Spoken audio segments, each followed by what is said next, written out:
이 시간 우리에게 주시는 하나님의 말씀은 누가복음 12장 13절에서 21절까지의 말씀입니다. 누가복음 12장 13절에서 21절까지의 말씀입니다. 하나님의 말씀을 경청하십시오.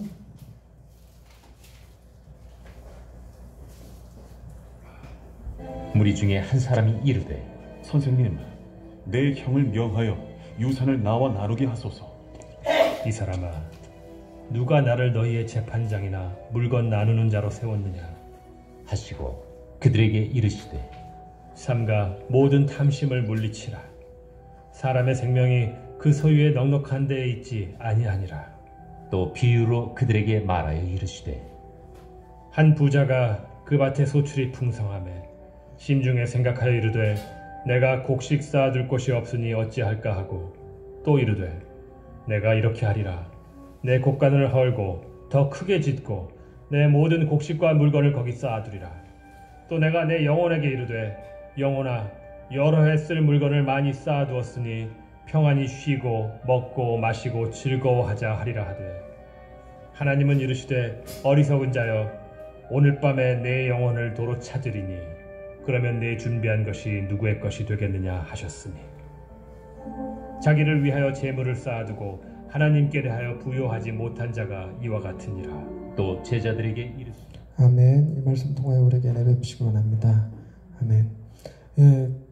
제가 인터넷을 보다가 동료 목사님 페이스북에서 이런 글을 하나 봤습니다. 한마디만 할게라는 시처럼 쓴 건데요. 이런 내용입니다. 집이 좀 빵빵하다고 돈 자랑하고 다니는 사람, 대기업의 연봉 좀 세다며 여기저기 유세 떠는 사람, 여자한테 인기 좀 있다고 어깨에 힘주고 다니는 사람, 내 말 똑똑히 들어라. 니들에게 딱 한마디만 할게. 우리 친하게 지내자. 이거를 보고 저도 좋아요 누르고 밑에다 댓글 쓰고 싶어서 딱 내가 하고 싶은 말이다. 오늘 우리가 읽은 본문은 탐심에 관한 이야기입니다. 탐심에 관한 이야기라는 것이 핵심 키워드예요. 그런데 묘하게 이 탐심이라고 하는 것은 우리 마음에서 인식이 잘 안 됩니다. 그래서 성경을 읽을 때 탐심은 곧 우상숭배다라는 말이 나와도 그 탐심이 내 안에 있는 탐심을 얘기한다는 생각이 잘 안 들어요. 사람의 묘한 필터링 같이 이렇게 걸러내는 단어가 탐심이 아닐까 싶습니다. 오늘 본문의 내용은 어떤 한 사람이 예수님한테 와서 형과 유산을 나누는 문제로 좀 중재 좀 서달라고 부탁하는 내용으로 시작이 됩니다. 이게 어색한 거냐 그런 건 아니에요. 당시에 이런 분쟁이 생기면 언제나 랍비들한테 가서 이런 중재를 요청을 했어요. 그러니까 랍비들이 지혜롭게 처리를 해줬는데, 그 지혜롭게 처리하는 과정에서 랍비들도 이거 좋아했을 거라고 생각들지 않습니까? 다른 것과 달리 유산 분배 문제는 아무래도 잘만 해주면 이렇게 수수료가 제법 이렇게 크지 않겠습니까? 그러니까 이런 문제에 대해서는 랍비들이 싫어하지 않았어요. 그런데 예수님이 좀 다른 반응을 보이셨어요. 뭐라고 얘기하셨냐면, 이 사람아, 누가 나를 너희의 재판장이나 물건 나누는 자로 세우느냐고 오히려 약간의 이렇게 책망하시는 것 같은 분위기가 풍깁니다. 이 사람도 꽤 당황했을 거예요. 좋아하실 줄 알았는데 도리어 이렇게 이렇게 역정내시는 듯한 분위기가 나니까 당황했을 것 같아요. 그러면 사실 말씀이 15절 말씀입니다. 그들에게 이르시되, 삼가 모든 탐심을 물리치라. 사람의 생명이 그 소유에 넉넉한 데 있지 아니하니라.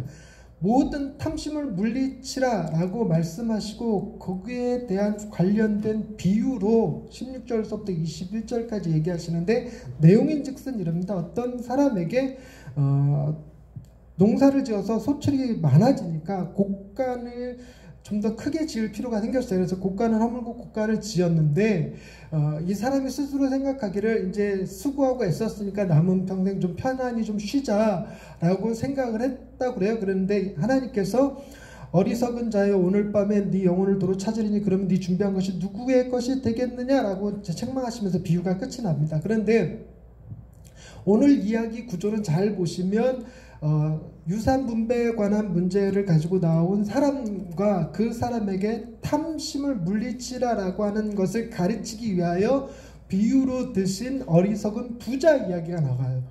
그런데 여러분들도 혹시 그럴지 모르겠는데 오늘 설교 끝나고 저기 나가시면서 일주일 동안 생활하시면서 이번 주 설교 뭐 들었지라고 생각하면 탐심에 대해서 배웠다고 생각이 안 들고 어리석은 부자에 대해서 배웠다고 생각이 자꾸 들어요. 묘하게 우리는 부자라는 말이 딱 나오면 그것이 핵심 주제인 양 이렇게 딱 고정되는 경향이 생깁니다. 그래서 설교를 다 하고 났더니 걷는 교훈이라는 게 뭐냐면 나도 부자가 되면 나를 위해서 돈을 쓰지 않고 좀 베푸는 사람이 되어야 되겠다라고 생각을 한다든가 아니면 내가 부자가 됐을 때 내게 은혜를 베푸신 하나님을 기억하며 살아야 되겠다라는 생각을 갖는 것. 그러니까 전제가 뭐가 되냐면 부자가 되고 싶다라는 전제를 늘 갖는다는 거예요. 그래서 부자에 대한, 그래도 청부, 깨끗한 부자, 혹은 하나님 앞에 신실한 부자, 나는 청지기, 하나님이 맡겨주신 재물을 잘 관리하여 교회를 돕고 가난한 자들을 섬기는 그런 청지기가 될 거야 라고 생각을 합니다. 그 마음엔 항상 뭐가 있는 거예요? 돈 많이 벌겠다라고 하는 마음이 들어가 있는 거죠. 근데 지금 뭐에 관한 얘기냐면 그런 돈을 많이 벌고자 하는 탐심에 관한 주님의 책망이 담겨져 있습니다. 어떤 사람이 제가 그 독일에서 저도 봤다는데 전 독일에 갔을 때 그걸 못 봤는데 독일 은행에 이렇게 스티커가 하나 붙어 있더래요. 그 우유 한 잔이랑 꿀 이렇게 있는 스티커 사진이 조그맣게 붙어 있는데 그 밑에 글씨가 써 있기를 뭐라고 써 있냐면 가끔씩 잠이 잘 안 오실 때가 있습니까? 그러면 따뜻한 우유에 꿀을 좀 타서 드셔보세요. 도움이 됩니다. 그런데 만약 매일 잠이 안 오십니까? 그럼 저희 은행을 방문해 주십시오. 라고 써있답니다. 이게 뭔 말이냐면 사람이 돈 걱정을 하기 시작하면 매일 잠이 안 온다는 거예요. 그런 문제는 자기 은행과 상의하라 뭐 그런 얘기를 거기다가 이렇게 비유적으로 쓴 거죠. 여러분 우리는 돈 문제가 생기면 잠을 잘 못 잘 만큼 돈에 이렇게 많이 매여 있는 사람들입니다. 그런데 우리는 돈에 매여 있는 정도가 부족해서 매여 있는 게 아니라 충분히 넉넉하지 못해서 매여 있는 경우가 더 많습니다. 각자 사람들이라는 것이 자기 생활 수준에 따라서 살아가는 거거든요. 생활 수준에 따라서 살아가기 때문에 자기가 버는 금액 안에서 자식 교육이라든가 내가 입는 옷의 브랜드라든가 여행 가는 지역의 그 퀄리티 이런 것들이 변하게 되어 있죠. 그래서 언제나 그런 것들을 하나를 업그레이드 시키다 보면 집도 좀 키우고 차도 좀 키우고 이러다 보면 늘어나라 돈은 부족한 상태가 됩니다. 근데 크리스찬의 돈 문제에 관해서 우리가 기준으로 삼아야 되는 것이 구약의 사람들이 살았던 삶의 방식, 하나님께서 지시하셨던 방식과 약간 연관성을 가지고 생각해 보면 좋은데요. 그게 뭐냐면 구약의 사람들은 11조, 그러니까 농사를 지으면 10분의 1을 이렇게 헌금해야 했고 하나님께 드려야 됐고 그리고 밭에 내 귀퉁이는 수확을 하면 안 되는 규정이 있었고 수확하는 과정에서 떨어뜨린 곡식은 절대로 주스면 안 돼요. 그거는 다 밭에 그 떨어진 곡식이라든가 가장자리에 있는 것들은 다 가난한 자들을 위해서 내버려 둬야 되는 거였습니다. 그러니까 이런 거와 매일 드리는 번제물과 다 계산해 봤을 때 한 40% 정도가 하나님께 드리는 거였다고 그래요. 그러니까 40% 정도면 너무 세다 생각하기가 쉬운데 약간 줄여서 한 20%, 30%라고 가정을 할 때 20%만 가정해 보십시다. 그러면 삶의 스타일, 라이프 스타일이 어떻게 형성되냐면 자기가 1,000만 원 버는 사람이라면 200만 원은 헌금하는 데 쓰이고 800만 원이 생활비가 됩니다. 그러니까 800만 원이 생활비가 되면 800만 원을 버는 사람들, 그래서 800만 원의 생활비를 가지고 살아가는 사람들의 삶의 수준을 가지게 돼요. 그런 사람들과 비슷한 집, 비슷한 차를 타게 됐고 비슷한 취미들을 누리게 될 것입니다. 그런데 여러분 가만히 생각해 보시면 800만 원의 삶의 스타일을 가진 사람들 사이에서 나는 삶의 스타일이 800만 원이기는 하지만 내 수입은 1,000만 원이에요. 그러니까 그들과 사는 라이프 스타일은 비슷하지만 하는 일의 퀄리티가 좀 다릅니다. 그러다 보면 자연스럽게 어떤 일이 벌어지게 되냐면 800만 원 버는 사람들 사이에서 지도자 격이 돼요. 리더 격이 됩니다.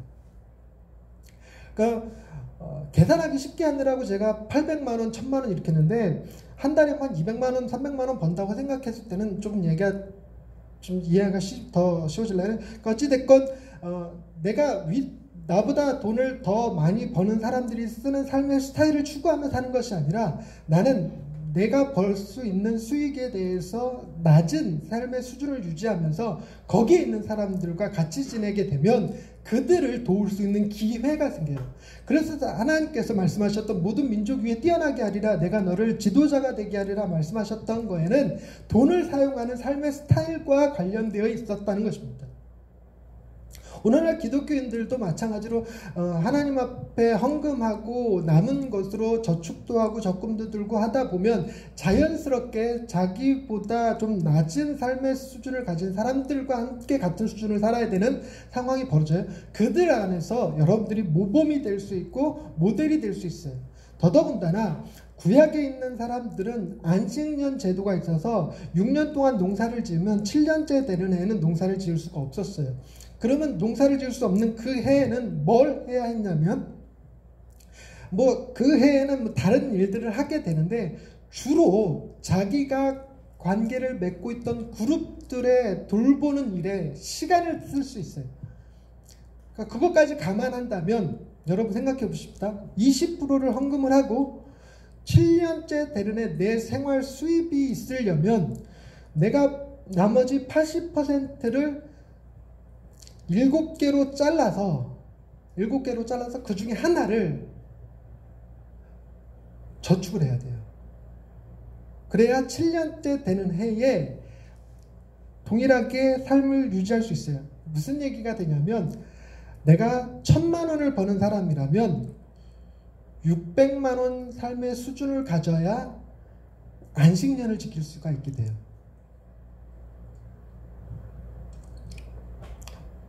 그럼 잘 생각해 보십시다. 더 낮아져요. 나는 1,000만 원 버는 사람인데 600만 원 삶의 스타일을 가진 사람들과 동일한 삶을 6년간 살고 그들을 도울 수 있는 1년의 시간을 더 갖는 거예요. 그럼 내게 있어서 중요한 가치는 돈이 아니라 그 라이프 스타일을 가지고 있는 사람들이 내게 소중한 가치가 되고 그들과의 관계가 나의 자산이 됩니다. 이게 뭘 의미하냐면 돈으로 친구를 사는 개념이에요. 그러니까 돈으로 친구를 산다 그러니까 자칫 사람들이 자꾸만 돈 갖고 펑펑 쓰면서 밥 잘 사고 술 잘 사고 이게 친구 사는 거라고 그러는데 그런 개념이 아닌 겁니다. 그런데 오늘 본문 말씀은 가만히 보시면 구약에서 살았던 삶의 라이프 스타일과 약간 그리고 확연하게 다른 게 한 가지가 있습니다. 뭐가 다르냐면 오늘 본문에 나오는 이 사람이 무엇을 특별히 잘못한 사람은 아닙니다. 즉 부정 축제를 했다든가 노동자들에게 돌아가야 될 품삯을 제대로 주지 않았다든가 하는 개념은 없어요. 그러니까 이 사람은 그저 그냥 정직하게 농사를 지었고 그해 소출이 좀 많았던 거예요. 그해 소출이 많아서 고가를 지었는데 이 사람이 하는 말을 가만히 보세요. 17절 말씀, 심중에 생각하여 이르되 내가 곡식 쌓아둘 곳이 없으니 어찌할까. 18절, 내가 이렇게 하리라. 내 곡간을 헐고 더 크게 짓고 내 모든 곡식과 물건을 거기 쌓아두리라. 19절, 내가 내 영혼에게 이르되 영혼아 여러 해 쓸 물건을 많이 쌓아두었으니 평안히 쉬고 먹고 마시고 즐거워하자. 여러분 이 부자의 하는 말을 가만히 들어보시면 이 부자는 지금 누구에게 말을 하고 있는 겁니까? 자기 자신에게 말을 하고 있는 거예요. 자기 자신에게 말을 하면서 철저하게 자기 중심의 이야기를 하고 있습니다. 자기 중심의 이야기를 하고 있다는 얘기는 뭐냐면 이 사람의 생각과 심중에 다른 사람이 끼어있질 않아요. 심지어 가족조차 그 안에 없습니다. 같이 수고한 하인들 혹은 노동군 품꾼들에 대한 생각도 전혀 없어요. 오로지 뭐만 있냐면 자기 자신만 존재합니다. 이게 뭘 의미하냐면 구약에서 하나님이 요구했던 라이프 스타일을 생각해 보면 그들이 비록 돈을 벌고 농사를 짓곤 하지만 그들의 라이프 스타일은 언제나 누구에 있었냐면 나보다 한 30-40% 정도 낮은 삶의 수준을 살아가는 사람들에게 관심이 있었어요. 그래서 그들과 같이 동일한 삶의 스타일을 가지고 그들에게 지혜도 하고 도움도 주고 리더도 하고 즉 타인에 대한 관심을 가지고 살았단 말이죠. 근데 이 사람은 자기에게 곡식이 많고 재산이 늘어나면 늘어날수록 늘 점점 누구에 대한 생각에 빠져드냐면 자기 자신에게 몰두하게 됩니다. 자기 몰입에 빠져들게 되는데 이것이 탐심이 가지는 가장 큰 문제라는 거예요. 탐심은 자기 자신만 보게 합니다. 자기 자신만 보라서 다른 사람은 손해를 보더라도 나는 손해보면 안 되는 거고 나만 돈 벌 수 있으면 된다라는 생각을 갖는 거예요. 여러분 지금 일본과 우리가 약간 좀 안 좋은 관계를 가지고 있어서 한국이 불매운동을 하고 있죠. 불매운동을 하고 있다 보니까 여러분 유니클로에서 옷 사는 거, 유니클로는 상호를 얘기하면 안 되는데 어쨌든 유땡땡땡에서 이미 말해버린 거지만 유땡땡땡에서 옷을 사는데 좀 더 유리한 상황이 됐죠. 좀 가격도 떨어지고 지금 세일도 더 되고 그리고 뭐냐면 예전에는 그 매장에서 옷 한 번 사는 게 쉽지 않았다고 그래. 사람도 많고 탈의실 옷 갈아입는 곳 거기도 사람 줄 서 있고 막 그랬었다고 그러대요. 근데 지금은 되게 편안하게 할 수 있죠. 그런데 자기 자신만 생각하면 얼마든지 가서 할 수 있지만 이건 내 자신의 문제가 아니라 다른 사람도 생각해야 되고 한국의 문제도 생각해야 되고 하는 거니까 안 하게 된단 말이에요. 그래서 이거를 탐심이 아니라 이것은 협력이다, 좋은 거다라고 생각하지만 여러분 사람의 마음에서 탐심은 절대 사라지지 않습니다. 그러니까 유땡땡땡에서 불매운동하느라고 안 가는 것은 우리나라를 위해서라기보다 자기 욕심을 위해서 그래요. 자기 분노 그리고 타인의 그 비난 이런 것들이 걱정돼서 안 하는 거지 뭔가 대단히 좋은 마음에서 안 한다? 그런 사람도 있을 수 있겠지만 대부분 그렇지는 않습니다. 근데 더 중요하게 여겨야 될 문제는 뭐냐면 자기 중심성에 빠져들면 자기만을 들여다보게 되면 자기 몰입에 빠지게 되면 다른 사람이 안 보이기도 하지만 결정적으로 누가 안 보이냐면 풍성한 소출을 주신 하나님이 안 보여요. 여러분 우리가 가난할 때는 우리 안에 여전히 탐심이 존재해서 그 탐심을 이루고자 하는 마음이 있어서 하나님을 이용하려 듭니다. 그러니까 즉 하나님께 기도하게 돼요. 부자 되게 해달라고. 근데 정작 부자가 되고 나면 하나님이 사라져요. 하나님이 사라지고 계속 세상으로 돌게 됩니다. 세상으로. 탐심이 가지는 정말 위험한 것, 탐심은 자기 정체를 숨기지만 다른 사람도 못 보게 하고 하나님조차 못 보게 하는 것, 그것이 탐심이 가지는 문제인데 그래서 결국은 뭐까지 결정하게 되냐면 여러분 우리가 돈이 있으면 편안한 삶을 살 수 있습니다. 그거는 부정할 수 없어요. 더 좋은 차 타게 되고 더 좋은 음식, 더 좋은 옷 입게 되겠죠. 그러나 평안을 살 수 있는 건 아니에요. 더더군다나 여러분 생명은 못 사요. 돈으로 생명을 살 수 있는 건 아닙니다. 돈으로 요즘 그거는 할 수 있다고 그러대요. 냉동인간? 지금 냉동인간이 꽤 많대요. 나중에 의학 기술이 발달했을 때 그걸 녹여서 사람이 그래갖고 그 냉동인간을 하기 위해서 온몸의 피를 다 빼갖고 그걸 얼려놓는다고. 아니 그래갖고 살아나면 사람이 제정신으로 살 수 있을까? 한 100년 뒤에 살아나면. 어찌됐건 돈으로 생명을 살 수가 없는데 본문 표현을 보시면 이 부자가 이렇게 얘기합니다. 19절 말씀. 내가 내 영혼에게 이르되 영혼아 여러 해 쓸 물건을 많이 쌓아두었으니 평안히 쉬고 먹고 마시고 즐거워하자. 뭐에다 말하고 있냐면 영혼에게 얘기하고 있습니다. 영혼의 주인은 돈이 아니고 영혼의 주인은 하나님이세요. 영혼이라 불려지는 생명은 하나님이 주시는 건데도 불구하고 이 사람은 그것을 돈으로 결정할 수 있다는 생각에 빠져들었습니다. 이게 가장 문제예요. 그래서 주님이 탐심을 삼가 물리치라라고 말씀하실 때 뒷붙였던 말씀 15절 말씀을 같이 읽어보겠습니다. 시작. 그들에게 이르시되 삼가 모든 탐심을 물리치라. 사람의 생명이 그 소유에 넉넉한 데 있지 아니하니라. 그러니까 사람들이 자꾸만 내 생명은 내가 가지고 있는 소유와 관련이 있다라고 생각을 하는데 그거와 전혀 관련 없다는 말씀하시거든요. 그런데 좀 특이하게 여러분 우리나라는 생명, 목숨 이게 다 같은 의미지만 히브리어에서는 헬라어에서는 이 생명을 쓸 때 사용하는 단어가 두 가지가 있습니다. 하나는 비오스라는 단어와 하나는 조에라고 하는 단어를 써요. 그러니까 비오스는 말 그대로 이 몸뚱아리의 목숨을 얘기하고 조에는 우리 마음에 담긴 영혼, 우리의 영생 같은 거예요. 지금 예수님께서 말씀하시는 사람의 생명이 그 소유에 넉넉한 데 있지 않다라고 말씀하셨을 때 이 생명은 단어가 비오스, 즉 목숨일까요? 아니면 조에, 영혼을 담는 영생일까요? 조에라는 단어를 쓰셨어요. 그러니까 예수님은 지금 진정한 생명은 소유에 있지 않다라고 얘기해요.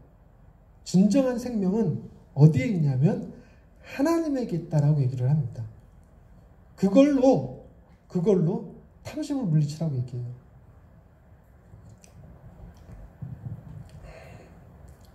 여러분,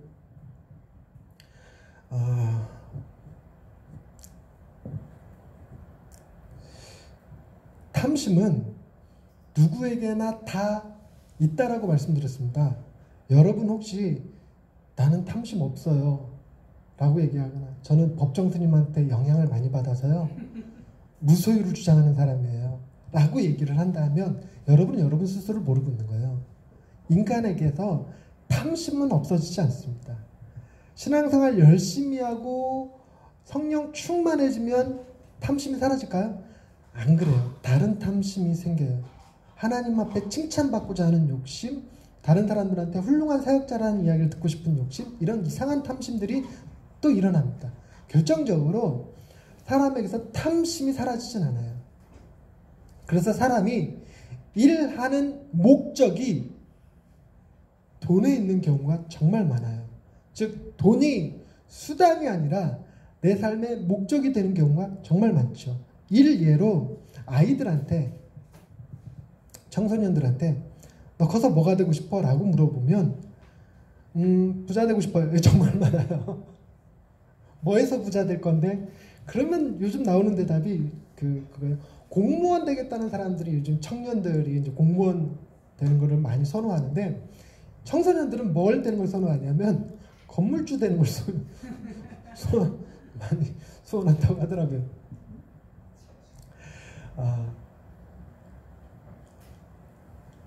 삶의 목적이 희한하게 돈에 있는 겁니다. 그래서 여러분 어른들도 마찬가지로 천사가 나타나서 혹은 요정이 나타나서 소원을 들어주겠다 그러면 뭘 비시겠습니까? 그러면 10중 8구 돈 많이 달라고 그래요. 돈 많이 달라고. 그 돈으로 뭐 할 건지도 계획도 없어 딱히. 그냥 돈만 많았으면 좋겠어. 막 이런. 그러니까 돈이 수단이 되지 않고 돈이 목적이 되면 돈이 나의 주인이 되고 그 돈을 벌기 위해서 나는 돈의 수단이 되고 맙니다. 그럼 여러분 주님이 우리에게 오실 때 주님은 우리의 뭐가 되셨냐면 구원자가 되셨어요. 우리가 노예가 된 그 상태를 해방시켜 주시는 진정한 왕으로서 오셨습니다. 그래서 탐심을 물리칠 수 있는 유일한 힘은 어디에 있냐면 주님에게만 있습니다. 주님이 우리에게 삼가 모든 탐심을 물리치라 말씀하신다고 해서 우리가 그 말씀에 순종하여 물리칠 수 있는 성질의 것이 탐심이 아닙니다. 주님 역시 본인이 삼가 모든 탐심을 물리치라 라고 말했다고 해서 사람들이 탐심을 물리칠 거라고 생각 안 합니다. 여러분 놀랍게도요, 예수님이 이 말씀을 하셨음에도 불구하고 제자 중에 한 명인 가룟 유다는 은 30이 탐나서 예수님을 팔아버렸어요. 놀랍지 않습니까? 그러니까 이거는 말로 듣는다고 혹은 배운다고 해서 탐심이 물리쳐지지 않습니다. 자꾸만 탐심은 위장합니다. 그래서 탐심은 우리 마음속에 들어있는 여러 가지 우상들 중에서 가장 갑질을 많이 하는 최고의 우상이 탐심이에요. 늘 언제나 내 마음에서 두 주인을 섬길 수 없다. 돈을 섬기든지 하나님을 섬기든지 해야지 둘 다 섬길 수 없다라고 얘기할 때 늘 우리는 돈을 섬기고 있지 않다. 나는 하나님을 섬기고 있다라고 말하면서 하나님께 기도할 때 돈 많이 벌게 해달라고 기도하는 사람이에요. 탐심은 그렇게 우리를 속입니다. 그래서 우리는 그것을 물리칠 수가 없는 사람입니다. 탐심을 물리칠 수 없는 사람인데 놀라운 건 여러분 주님은 탐심을 물리치라라고 말하고 그걸로 끝내시는 분일까요? 그렇지 않다는 것입니다. 탐심을 진짜로 물리칠 수 있는 힘을 공급해 주시는 분이 주님이신 줄로 믿으셨으면 좋겠어요. 그걸 어떻게 행하셨느냐? 주님이 실제로 살아오신 삶의 모습, 즉 주님이 이 땅에 오셨을 때 그 모습을 보시면 빌립보서 2장 5절에서 8절에 그런 내용들이 담겨있거든요. 그는 근본 본체 하나님이시나 하나님과 동등한 분이셨으나 자기를 비워 종의 형체를 가지시고 사람과 같이 되셔서 이 땅에 내려오셔서 죽기까지 복종하셨다라는 내용이 나옵니다. 우리가 너무나도 잘 알다시피 예수님이 태어나셨던 곳은 왕궁이 아니었고 일반 가정집이 아니었고 여관의 한 방이 아니었고 말구유였어요. 더 이상 낮아질래야 낮아질 수 없는 곳에 내려가셨고 거기서도 조차 살 수 없어서 죽음의 위협을 느끼시고 애굽으로 피신 가서 사셔야 했습니다. 그리고 예수님이 사역하실 때 하셨던 말씀, 여우도 굴이 있고 새들도 제 집이 있지만 인자는 머리 둘 곳이 없다라고 말씀하신 분이 주님이세요. 주님은 굉장히 낮아지심으로써 낮아진 자의 삶을 사셨어요. 여러분, 아까 제가 자기 수익의 30%를 떼고 혹은 40%를 떼고 그 자기보다 한 40% 적은 수익을 버는 사람들과 같은 라이프 스타일을 사는 것, 그것이 낮아짐의 한 방법이거든요. 근데 그 낮아짐의 극단적인 것이 저 하늘에 계신 분이 하나님 보좌 우편에서 조금도 부족함이 없이 모든 것을 다 누리셨던 분이 그 모든 것을 내버려 두고 맨 밑에 내려와서 말구유에서 태어나셔서 정말 가난하고 소외되고 억눌린 사람들, 어디가 하소연할 데 없는 사람들, 귀신 들린 사람들, 심지어 죽은 사람까지 주님은 그들에게 친구가 되어주셨어요. 그들에게 친구가 되어주셨지만 여러분, 제 말을 이해하실 수 있기를 바라는데 그 예수님이 낮아지신 것은 그분의 삶의 스타일이지 그분의 정신이나 그분의 능력이 아니었습니다. 즉 그분이 무지해지신 것도 아니고 그분이 무능해지신 것도 아니고 그분이 연약함 가운데 들어가신 것은 그분의 게으름 탓이 아니라는 거예요. 그러니까 비록 삶의 스타일은 그들과 함께 있지만 그들을 도울 수 있는 충분한 정신적 힘을 가지신 분이죠. 그 힘의 능력이 어느 정도냐? 저와 여러분을 구원하고도 남을 만큼이라는 것입니다. 우리가 바라봐야 되는 그 주님, 우리가 돈 많이 벌게 해주세요, 부자 되게 해주세요 라고 기도해야 될 대상이 누구냐면, 우리의 기도의 대상은 우리를 위해서 자기의 모든 것을 내버려두고 낮아지시고 저 밑에까지 낮아지셔서 머리 둘 것 없이 사셨던 그분에게, 집도 없이 사셨던 그분에게, 먹을 것이 없이 사셨던 그분에게 기도하고 있다는 것입니다. 우리가 누구에게 기도하고 있는지를 명확히 알면 우리의 기도도 낮아질 수 있겠죠. 만약 주님이 부처님처럼 온몸에 금칠한 상태로 뭔가 부요함, 뭔가 럭셔리한 그런 느낌의 이미지를 지니셨다면 우리가 그분한테 부자 되게 해달라고 기도하는데 아무런 거리낌이 없었을 거예요. 그러나 우리가 기도할 때 그분은 십자가에서 피 흘리시고 옷도 다 벗겨진 상태에서 빈손에 못 박히신 주님에게 기도하고 있다는 것입니다. 만약 그런 주님에게 금으로 칠해진 신상 앞에 기도하듯이 기도한다면 그것은 우리가 주님을 바라보는 것이 아니라 철저하게 자기 안에 욕심만 바라보고 있는 거예요. 그런데 가만히 생각해 보십시다. 그런 욕심을 가지고 있더라도, 그런 탐심을 가지고 있더라도 그 낮아지신 주님 앞에 계속 기도하다 보면 변화할 거라는 기대가 생기지 않습니까?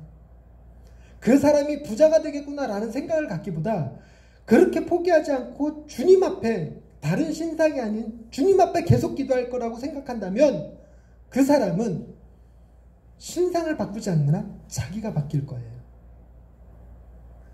우리를 낮아지게 하시는 분, 우리를 겸손하게 하시는 분이 바로 그분이시라는 것입니다. 그리고 또 하나, 그분은 낮아지셨지만 지혜가 낮아진 게 아니에요.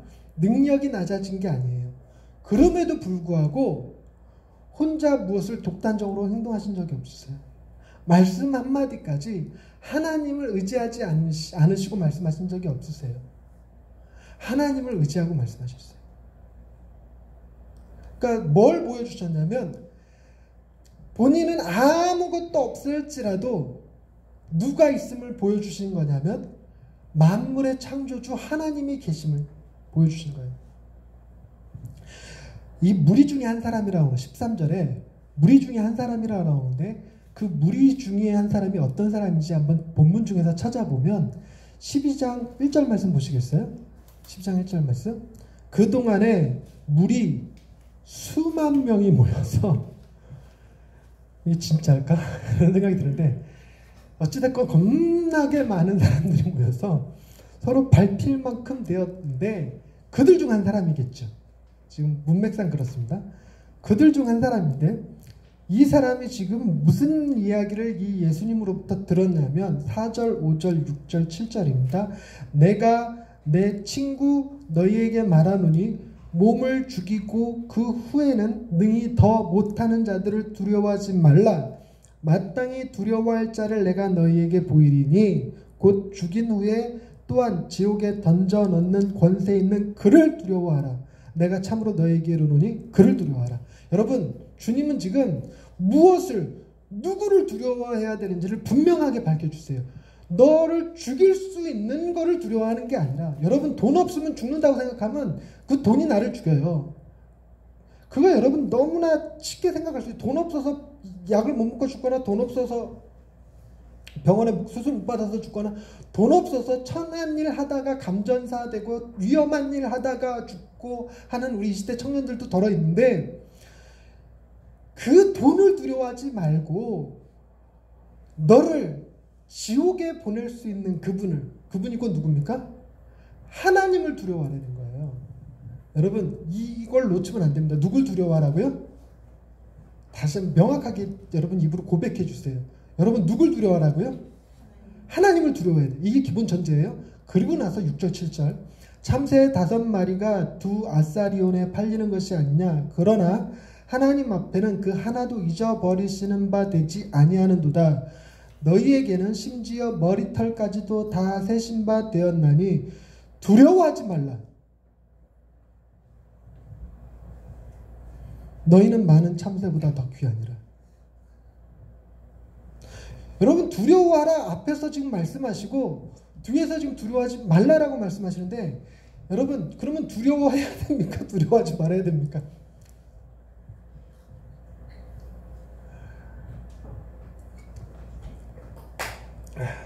제가 그냥 할게요. 앞에서 두려워하라는 건 누굴 두려워하라는 거예요? 하나님을 두려워하라는 거예요. 뒤에 두려워하지 말라는 건 누굴 두려워하지 말라는 거예요? 가난과 죽음을 두려워하지 말라라는 거예요. 참새조차도 하나님께서 허락하지 않으시면 떨어지지 않아요.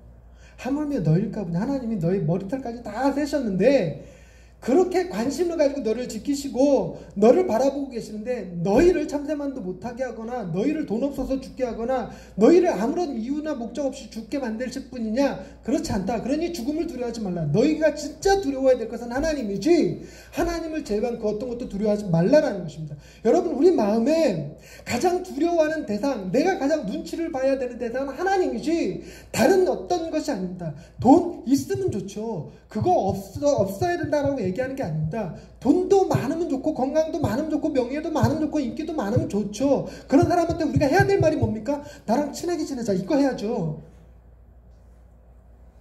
그러나 그 사람들 마음속에 가장 두려운 대상은 내가 이 돈을 잃어버리면 어떡하나, 내가 이 명예에 실추되면 어떡하나, 내가 이 집 잃어버리면 어떻게 되나, 내가 병에 걸리면 어떡하나가 아니라는 겁니다.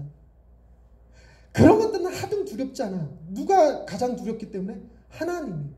여러분 그런 마음만 가질 수 있으면 세상 담대해질 수 있어요.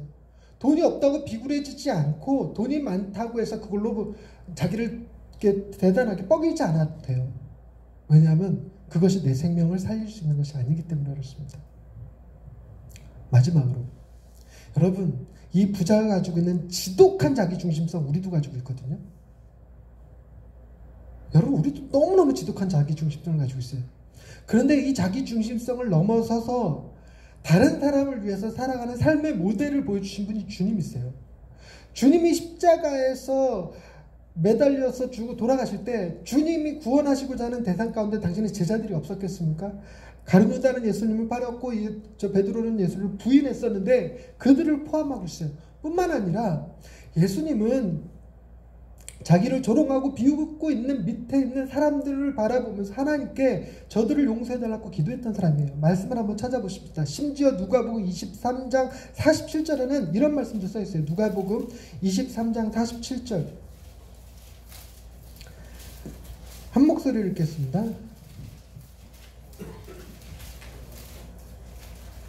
시작. 백부장이 그 된 일을 보고 하나님께 영광을 돌려 이르되 이 사람은 정녕 의인이었도다 하고, 여러분, 백부장은 누구냐면 예수님의 사형을 집행했던 사형 집행인이에요.